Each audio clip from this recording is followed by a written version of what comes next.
tadi dia beranggapan dukunnya ini bukan dukun sembarangan, ya, tapi dukun berbasis kiai dalam tanda petik. Sebenarnya untuk masalah kiai atau enggak kiai, tinggal bedain kita pakai sorban. Lihat orang pakai sorban, pakai gamis, itu udah bisa disebut kiai.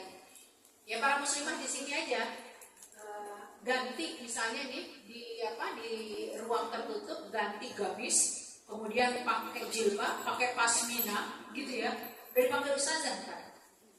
Iya benar, karena orang punya brandnya tuh demikian, ya, pakai pakaian sebagaimana mestinya orang ketika akan melakukan ceramah dan lain sebagainya, itu sudah akan dipanggil ustazah, gitu.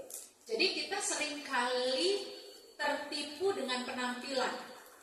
Maka poin yang pertama ini, perdukunan secara umum sudah terjadi. Kenapa terjadi? Karena memang terdapat di dalam kebiasaan masyarakat kita. Yang kedua adalah perdukunan secara spesifik. Perdukunan spesifik ini biasanya terfokus pada jenis satu masalah, seperti masalah jodoh, karir, kesehatan, yang nantinya akan digunakan metode-metode tertentu. Nanti ada meditasi tertentu yang akhirnya membuat seseorang itu lebih percaya pada si dukun daripada Allah. Padahal urusan rezeki, urusan jodoh, urusan hidup, mati, itu sudah jelas-jelas ada di tangan Allah dan sudah ditetapkan ketika kita masih berada dalam kandungan ibu kita. Tapi ketika kita nggak punya iman kita melemah, unsur-unsur seperti ini pasti akan berlaku. Banyak kasus, saya sendiri mendapati banyak ibu-ibu mendatangi saya menanyakan bagaimana amalan untuk bisa anak saya cepat dapat jodoh. Ya, ngamal ini boleh karena ada ayat-ayatnya. Tapi siapa yang menentukan itu bukan urusan kita, gitu. Ya, maka dalam konteks seperti ini perlu dipahami. Karena nanti perdukunan yang model begini pernah kejadian di Sukabumi, juga di daerah Garut. Satu lagi, masya Allahnya itu ternyata banyaknya di Jawa Barat kasus-kasus yang kami hadapi. Terus satunya lagi memang ada di Sulawesi, satu lagi di Kalimantan. Yang paling banyak itu di Jawa Barat, kurang lebih ada 6 atau 7. Kasusnya apa? Dia mendatangi orang pintar untuk mendapati jodoh anaknya. Ya, orang pintar ini memberlakukan satu hal yang tidak senonoh. Apa yang dilakukan? Justru menggauli si anak tersebut untuk bisa memastikan dia bisa dapat jodoh atau enggak. Ini kan berarti kebablasan gitu, ya, cara berpikir yang pendek, kemudian membiarkan orang yang dianggap pintar itu mengambil apa? Mengambil sesuatu yang berharga dari putrinya, gitu. Jadi ini kejadian untuk masalah perdukunan yang ketika melakukan hal itu sama sekali tidak dirasakan tidak dirasakan berat gitu. Jadi ada unsur menerima seolah-olah suka sama suka. Baru nanti ketika dia pulang ke rumah 2 hari atau 3 hari kemudian, jika dia memang malu mengungkapkan, maka dia tutup aibnya. Ketika memang dia termasuk orang yang ingin membuka permasalahan itu, maka terbuka perdukunan itu. Yang kasus yang di Sulawesi terbuka, ya. Di beberapa Jawa Barat tadi di sekitar 8 atau 9 permasalahan, cuma 1 atau 2 yang membuka, yang berani membuka. Karena biasanya apa? Ini ada unsur aib, malu, gitu. Padahal ketika malu ini kemudian ditahan, itu akan membuka peluang orang-orang lain mendapatkan berita yang sama. Dan yang lebih menderita itu siapa? Yang lebih mendapatkan resiko besar? Para gadis-gadis, gitu. Nah ini perdukunan spesifik biasanya memang ada di tempat-tempat tertentu berkaitan dengan masalah jodoh dan karir. Kenapa jodoh dan karir? Karena jodoh ini sangat-sangat menjadi bagian krusial. Seolah-olah kita beranggapan kalau kita nggak kawin di dunia ini sesuatu yang bisa membawa aib. Gitu ya. Padahal urusan jodoh itu Allah yang atur. Begitu juga untuk masalah karir. Waktu saya masih di Mesir tahun 98, saya ingat di Indonesia itu ada yang namanya majalah Ghaib. Itu sampai ke Mesir ya, karena ada orang Indonesia yang lagi pulang, kemudian dia bawa. Supaya kenapa dia bawa majalah-majalah itu? Supaya kita perbincangkan dan diskusikan. Ini lagi marak banget nih di tahun 98 perdukunan gitu ya. Ternyata di tahun 98 itu sudah banyak urusan karir. Itu yang diperjualbelikan dengan cara membeli jin. Itu tahun 98. Ya. Sekarang udah berapa puluh tahun ke depan, bisa jadi jinnya udah makin kaya karena dijual belikan gitu. Nah, sementara dukunnya juga semakin kaya. Kenapa? Karena mudah ngibulin orang yang tidak punya iman, yang tidak punya yang tidak punya pendidikan baik gitu ya, sehingga menerima dengan porsi-porsi ini. Padahal jelas tadi, perdukunan itu tidak akan pernah bisa diterima oleh Allah Subhanahu wa taala. Nah, yang ketiga yang kita coba bahas, ya perdukunan berbasis web, berbasis sosial media, termasuk yang keempat. Perdukunan ini dilakukan melalui website, online, dia menawarkan konsultasi online, jarak jauh dan lain sebagainya, juga memberikan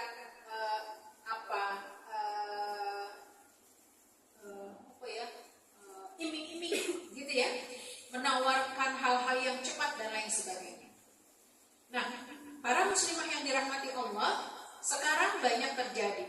Satu, sekitar 6-7 tahun yang lalu itu bermain pada masalah, bukan ya, puluhan tahun lah gitu ya, orang tertepuk baru terkena hipnotis. Benar ya?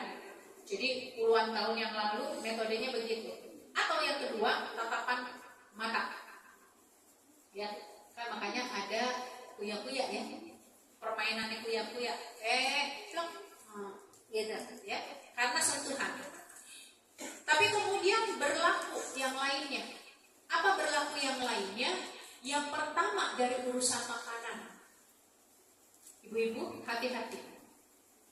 Ketika makan dan minum, ketika kita tidak lafazkan basmalah, sementara ada oknum-oknum yang mencoba untuk menghipnotis, itu akan muncul dari makanan yang kita makan, minuman yang kita minum.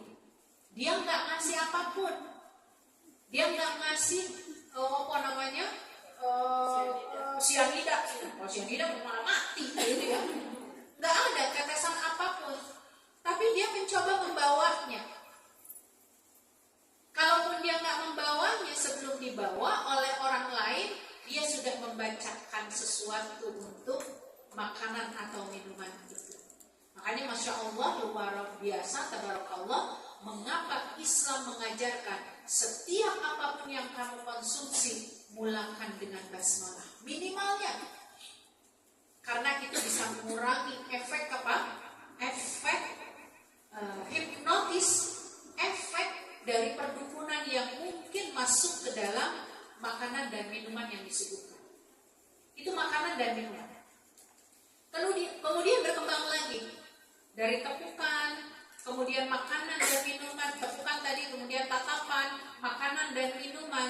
Sekarang itu lebih kepada kecenderungan melihat dari sesuatu di layar.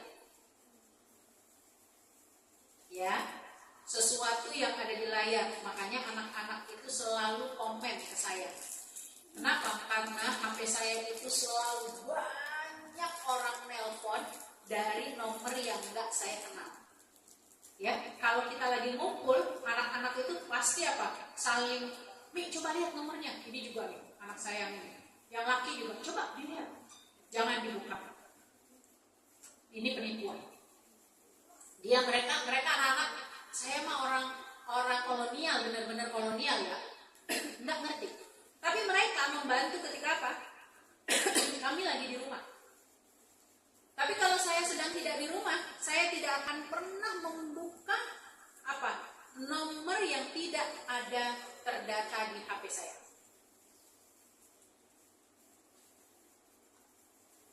Jadi itu rekam jejak buat saya ya. Maksudnya saya diingatkan sama anak-anak. Melihat apa? Melihat layar. Ya. Termasuk melihat layar itu ketika kita berada di depan ATM. Belum diapa-apain. Cuma ketemu sama orang di depan. Gitu ya. Bu, mau masuk gitu. Iya, kadang-kadang kita nggak curiga. Lah orang lagi rame gitu ya. Oh silakan Bu gitu. Dia bukakan pintu. Ternyata dalam membuka pintu itu dia punya maksud. Jadi kayaknya kita sekarang jadi curiga terus sama orang ya. Ya. Tapi kecurigaan kita itu harus berdalil. Artinya kita punya basic yang kuat. Ya, karena saya pernah mengalami ini.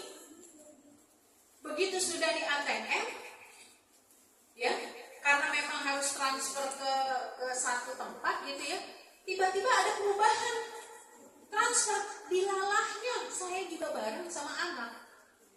Mereka ngomong, Mi, kok transfernya mau ke situ? Kan harusnya ke sini.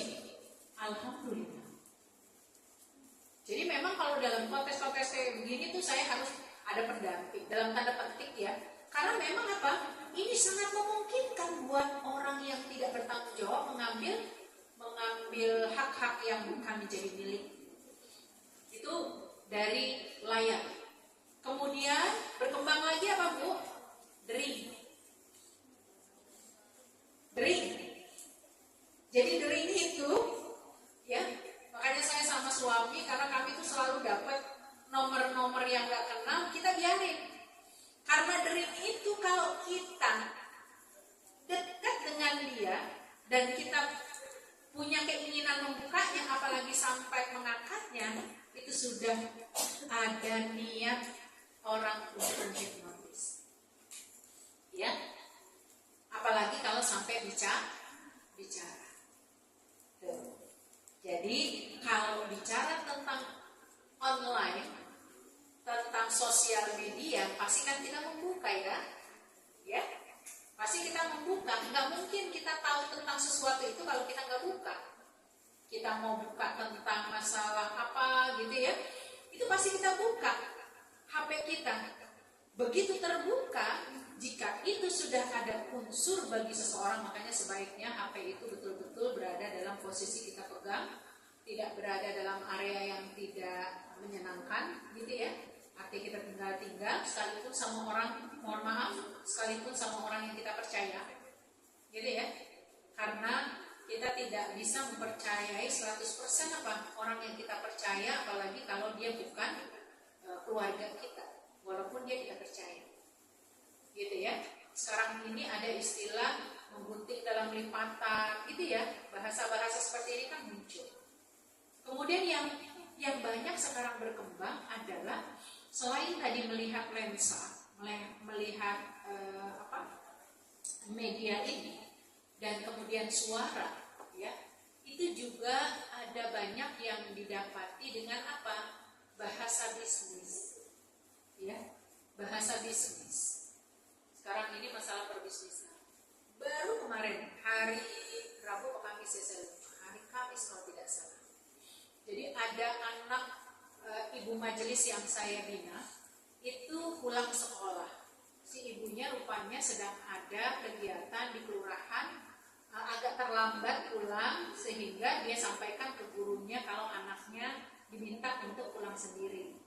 Anaknya udah SMP, sudah kelas 3 SMP. Cuma memang wanti-wanti selalu diantar jemput supaya nggak main keluyuran kemana-mana.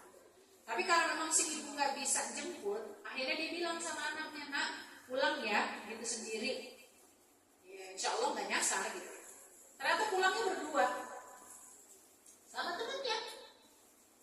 Di dalam perjalanan itu ada bapak-bapak yang cuma nanya, Dek, jalan Bangka gitu ya, dia nggak mau perjelas Bangka apa gitu, cuma nanya doang, belum dijawab dengan sempurna, temennya itu sudah duduk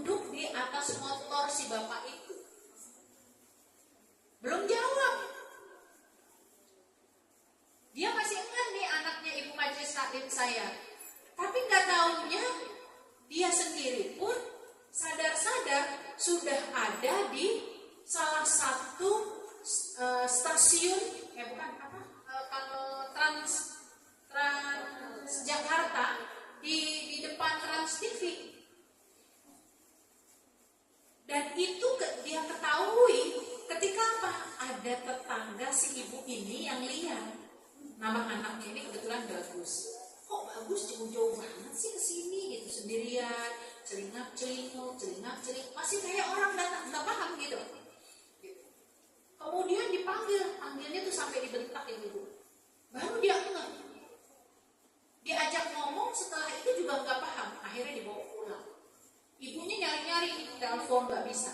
Ternyata kedua anak ini diambil HP-nya. Jadi dua anak ini bawa HP cuma dengan cara dipanggil. Ya, cuma dengan cara dipanggil, rakip itu HP. Ya, si ibu masih tetap ya koridornya masih alhamdulillah ya, anaknya nggak diapa-apain. Ya, dipisahin cuma si anak yang namanya Bagus ini di stasiun gitu apa di terminal gitu ya, yang satunya lagi juga di terminal tapi jauh gitu. Ketemu, semuanya ketemu. Ya karena dia nggak kecil-kecil banget gitu ya, sehingga dia tahu wilayahnya juga nggak jauh-jauh amat. Ya termasuk jauh karena hitungan beda dengan termasuk jauh karena jauh dari sekolah. Gitu. Tapi mereka masih nggak ngeh ketika dipanggil oleh orang yang mereka kenal. Begitu sampai di rumah, baru seharian sadar. Bayangkan ibu-ibu, berarti nggak bisa sembarangan kita beranggapan ini sesuatu yang clear. Karena biasanya setiap orang itu punya cara. Dan bagaimana cara mereka? Mereka bergaulnya dengan jin. Ya, pergaulan dengan jin itulah yang mempermudah mereka untuk melakukan aktivitas perdukunan edisi menurut mereka mana yang paling mudah. Apapun bentuknya. Sekarang kan kita dihebohkan dengan berbagai agenda ya di masyarakat tuh, kalau di media sosial ada hadiah-hadiah dan lain sebagainya. Kadang yang benar jadi kita curigai. Ya. Yang sesungguhnya memudorotkan justru kita nggak curigai. Karena bisa jadi kita dapatnya ini dari link yang benar kok gitu ya. Dari link yang selama ini nggak pernah neko-neko kok gitu misalnya. Ternyata semua itu tetap harus menjadi perhatian kita. Ya, ciri-ciri dukun ya di media sosial itu klaim supernatural. Jadi saya termasuk yang nggak pernah buka-buka yang lain ya, karena saya buka WA aja udah penuh gitu. Tapi karena beberapa waktu yang lalu HP saya rusak, error gitu ya, maka anak-anak saya mencoba untuk membenahi HP. Kemudian ada di situ memang TikTok gitu ya. Saya beberapa kali buka, di situ ada betul-betul penayangan-penayangan dalam bentuk supranatural. Ya. Jadi yang perdukunan dari sisi tadi penyakit gitu ya. Kemudian bacaan-bacaannya dia gunakan dengan kondisi-kondisi tertentu dan lain sebagainya. Jadi mereka sering mengklaim memiliki kekuatan supranatural yang berlebihan dan tidak masuk akal, seperti kemampuan untuk mengendalikan alam, membaca pikiran, atau memanipulasi orang lain. Jadi, kalau ini sudah sesuatu yang tidak dianggap tidak dianggap benar di dalam Islam, maka kita perlu waspada. Intinya, ibu-ibu, para muslimah, saya ingin menyampaikan bahwa Rasulullah SAW saja orang terbaik, ya, itu mengalami sempat terkena sihir, ya, walaupun tentu dibantu oleh Allah untuk menyadarkannya. Apalagi kayak kita gitu. Dengan yang boleh dikatakan ibadah aja masih perlu diingatkan. baca Quran kalau lagi ingat, zikir juga demikian kalau lagi ingat. Sampai bahkan kalau kita makan dan minum aja, kita juga nggak apa, punya motivasi gitu untuk membaca. Jadi perlu perhatian poin pertama ini. Kemudian apa? Janji mudah, janji cepat dan mudah. Dukun palsu itu menawarkan solusi cepat dan mudah untuk masalah yang rumit. Ya, seringkali dengan janji-janji yang tidak realistis. Ya, karena apa?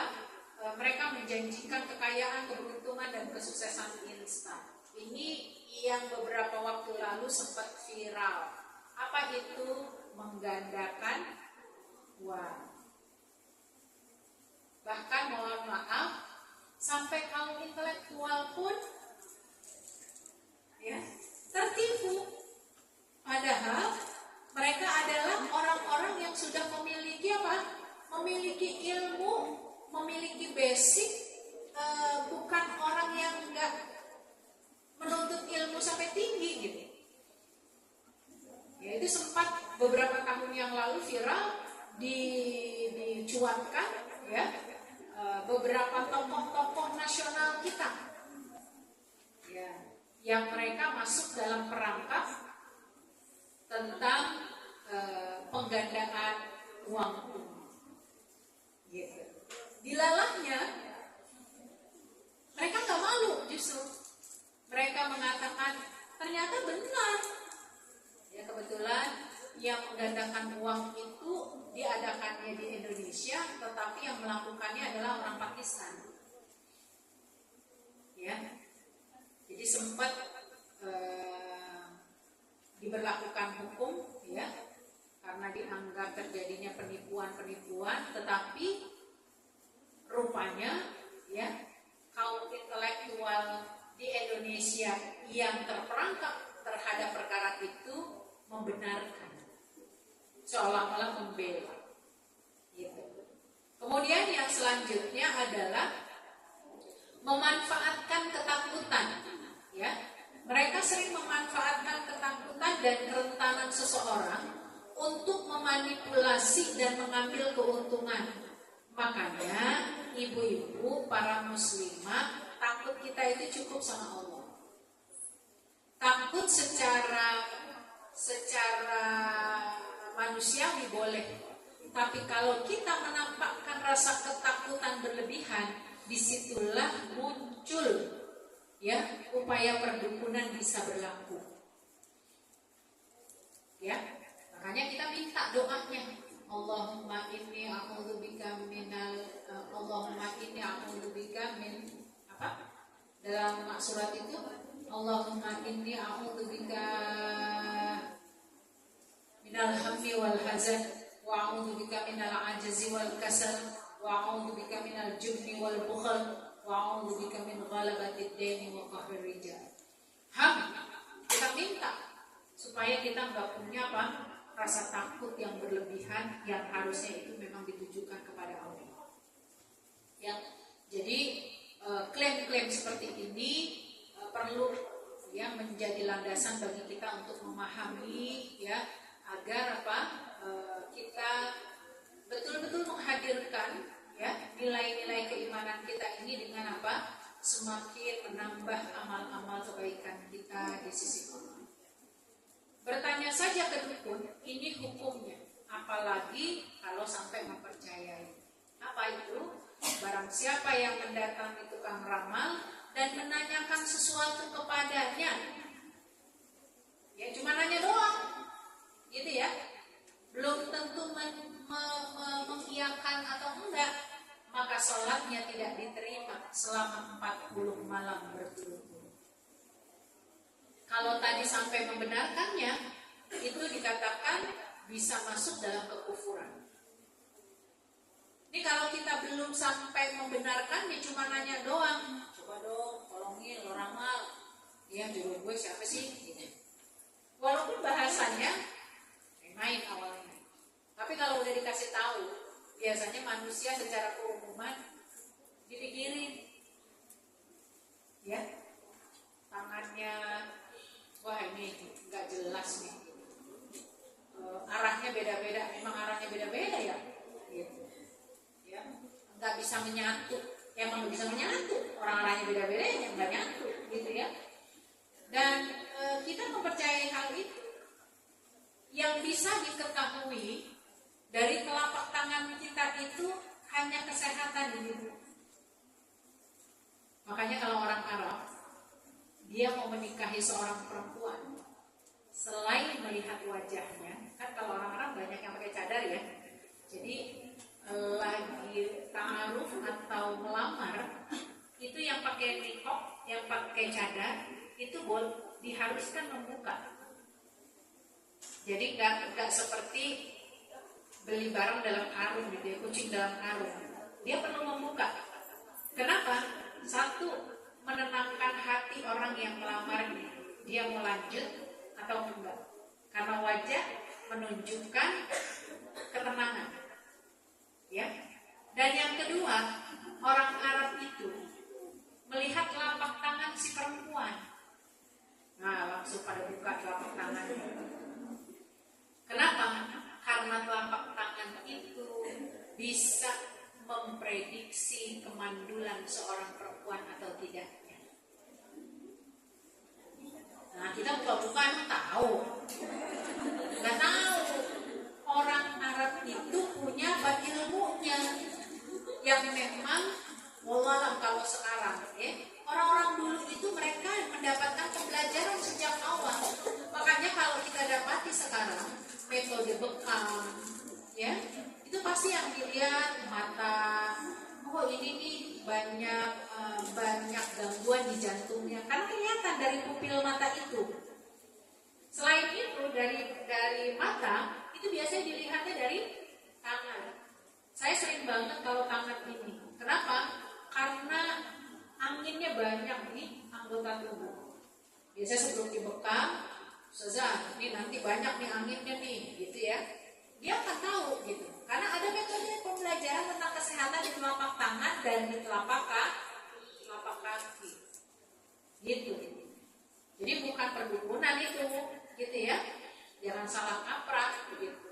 Namun sekalipun itu bukan perdukunan, ketika udah berlebihan dalam meramal di telapak tangan, ya, mendeteksi di telapak tangan, kita perlu juga berhati-hati. Ya. Jadi apalagi bahaya menggunakan jasa dukun online? Yang pertama itu kita lihat penipuan finansial. Jelas ya? Sekarang ini apa? Judi online, game online. Ya, saya dapat sebuah tayangan video seorang ibu histeris hampir gila. Kenapa? Karena HP-nya digunakan oleh anaknya main game. Ternyata terkuras semua tabungan yang ada di dalam HP si ibu. Jadi kan kadang-kadang kita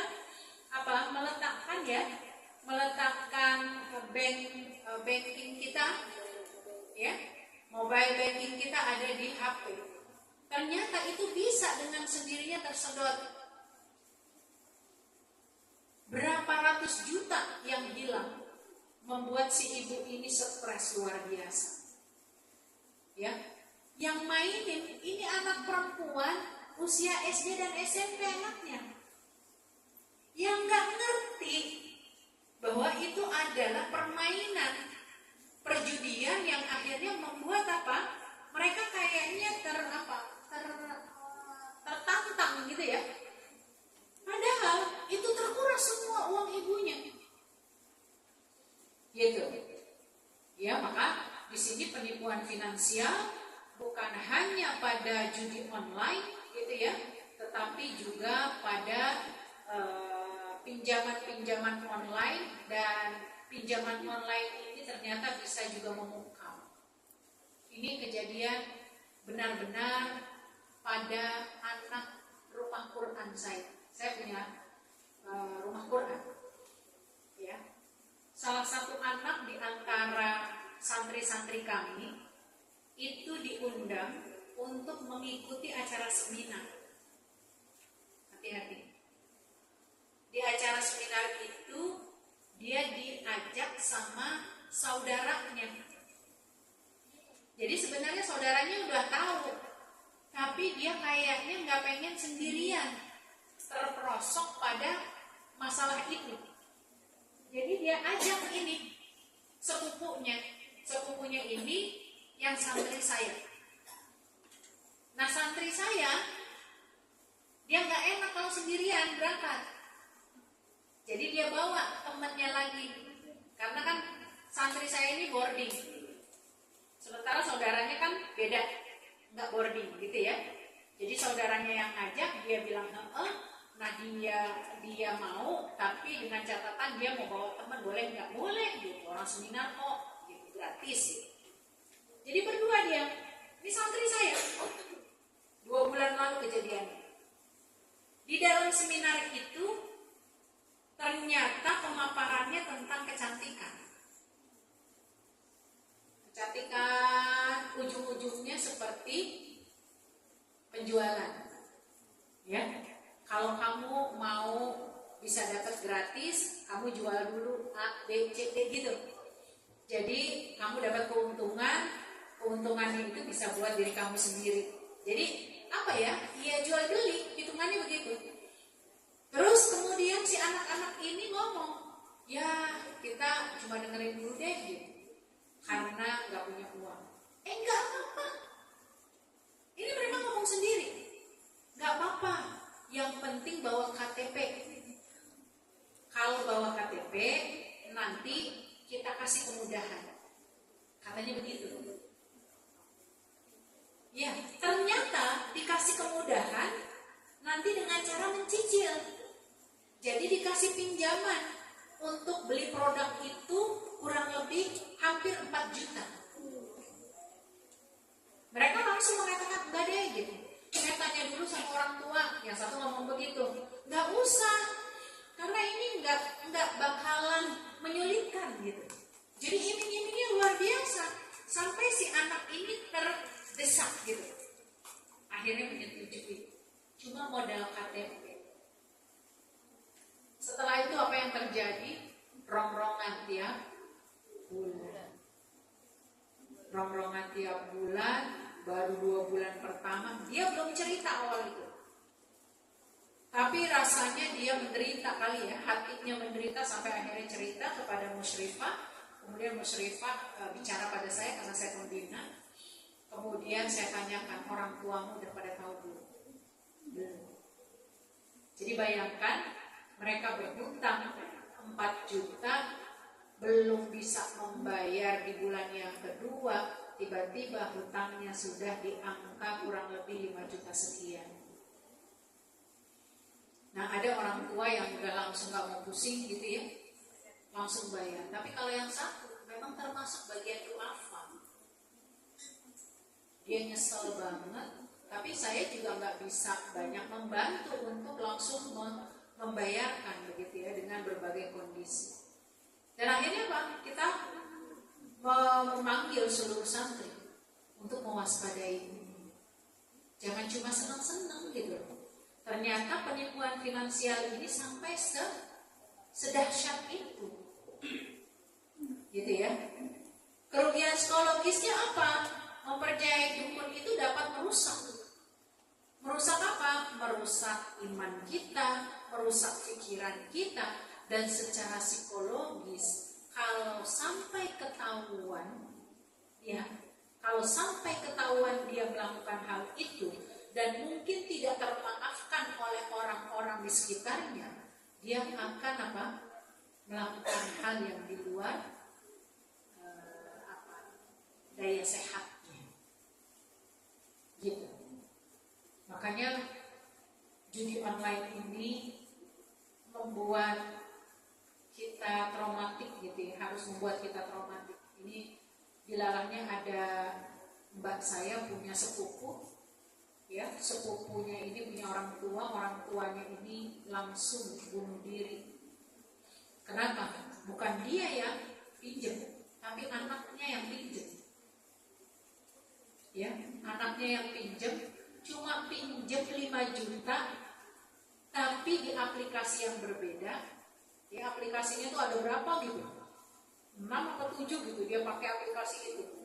Jadi kalau satu aplikasi aja 5 juta gitu ya, udah berapa puluh juta kan, paling nggak begitu. Tapi ternyata ketika udah tahunan itu pinjamannya sampai pada 180 juta.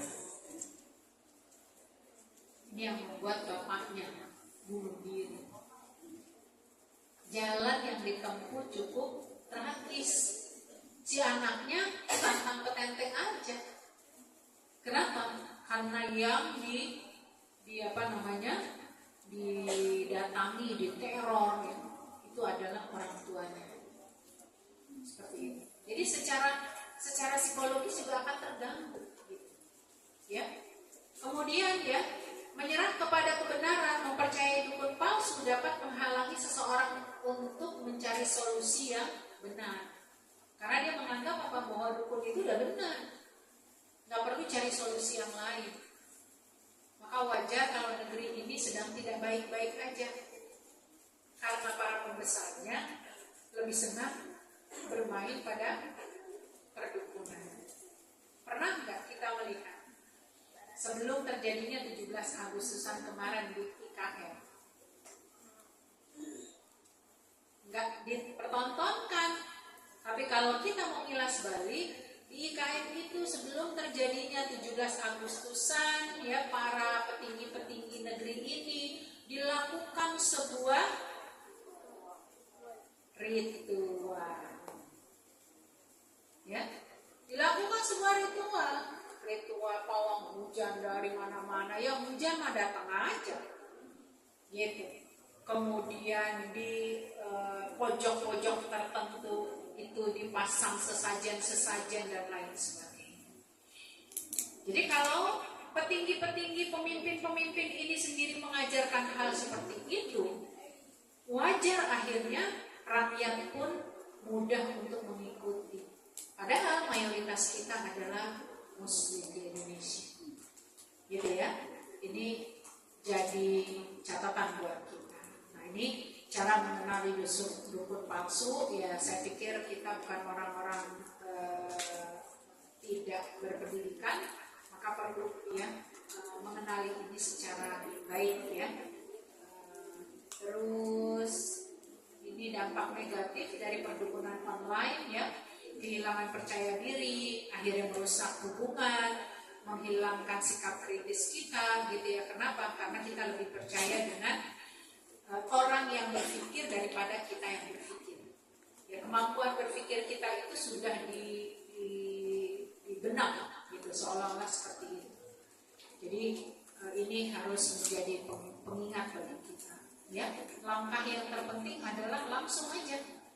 Kalau nggak bisa melaporkan, blokir aja. Mau aman ya nggak punya akun. Tapi kan sekarang ini nggak bisa. Bagi kita apalagi yang bekerja, dibutuhkan kadang-kadang akun-akun tertentu.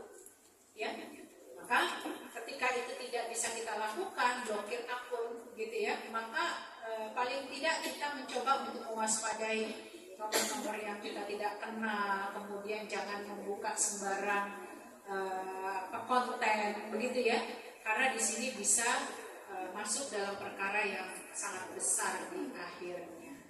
Ya, kesimpulannya waspadai perdukunan di media sosial, karena seperti yang disebutkan, orang yang datang dan percaya pada dukun saja maka dia telah terjerumus pada kekufuran. Sebagaimana yang tadi sudah disebutkan di awal, maka di akhir pun diingatkan kesimpulan dari kita mempercayai ya, berinteraksi dengan perdukunan di media sosial ini. Wallahu a'lam bishawab. Silakan kalau yang ditanyakan, kalau tidak ada sudah jam 9.